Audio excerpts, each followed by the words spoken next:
Whether it appears at birth or by an accident a little later in life, protruding ears can be stressful for kids and teens. Well, Dr. Henstrom from Utah Facial Plastics is here to tell us more about otoplasty. Dr. Henstrom, how does this help children who are self-conscious?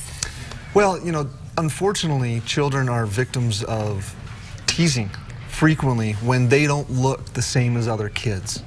The good news is that my own personal experience talking with children and parents, I think the incidence of that is going down. I think we're doing a better job teaching kids that being a little different is okay.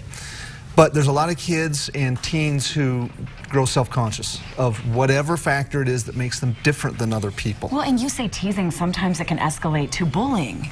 Absolutely. If they look different than everybody else. And it's the relationship with the mirror, right? If those kids don't feel like they have that good relationship, then it's tough. Yeah, so they've got to feel good about themselves, and when there's something about them that they see every day when they're looking in that mirror that makes them self-conscious, not feel good about themselves, it's time to maybe look into what can be done for these kids to help them. And it's not just for kids, it's adults too that we see a lot of. Well, and this procedure that can be done is otoplasty. Otoplasty, here we go. What is that? Yep, so here's an example of a little girl who came in, big protruding ears. The incidence of protruding ears, they estimate, is about 5% of the population. So 1 in 20 people are going to have ears that stick out further than what's considered normal. That's a bigger number than I thought. It's a lot. It affects a lot of people. That was a good example of a young child who had the protruding ears, comes in and has a surgery done to pin them back. It's otherwise known, sometimes you hear people talk about ear pinning.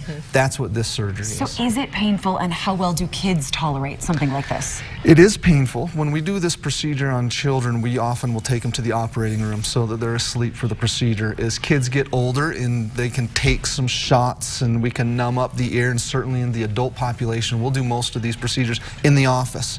We'll just numb up the ear so that we can do the procedure and help them there. Are you cutting a piece of skin? Yeah, great question. There's back? different ways to do it. Here's some other examples. The basis of this is that we make an incision on the back of the ear, so the incision's well hid. It hides and people don't see it. And then what we're doing is we're using sutures on the back side of the cartilage of the ear to pull it in and to get it tighter to the head.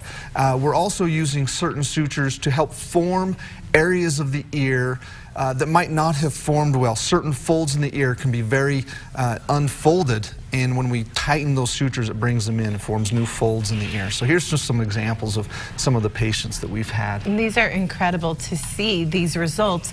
Let's talk about the recovery. We heard about what the procedure is. What's the recovery time like? Yeah, recovery takes a few weeks for sure. We have to make sure that the ears stay in place where we've put them. So we have our patients use a headband around their ears for a few weeks after the surgery to help keep the ears in. There is some pain involved for the first couple days, but patients get through that. It's a very low complication type of procedure with very good results. Summer might be a good time to try that for your kids. Summer is one of the more popular times. We see a lot of these kids starting to come in when school's getting out. So this is the time of the year that we start seeing parents and their young children or others who are thinking about doing this right as school gets out, so they can have all summer to heal up and they don't have to miss too many of the summer experiences that they're going to want to have, but then they're all set to go for school in the fall. Dr. Henstrom, before we go to break, I want to know, what reaction are you getting from your patients after they have this done? Here's the best reaction. This is how I know a patient's very happy.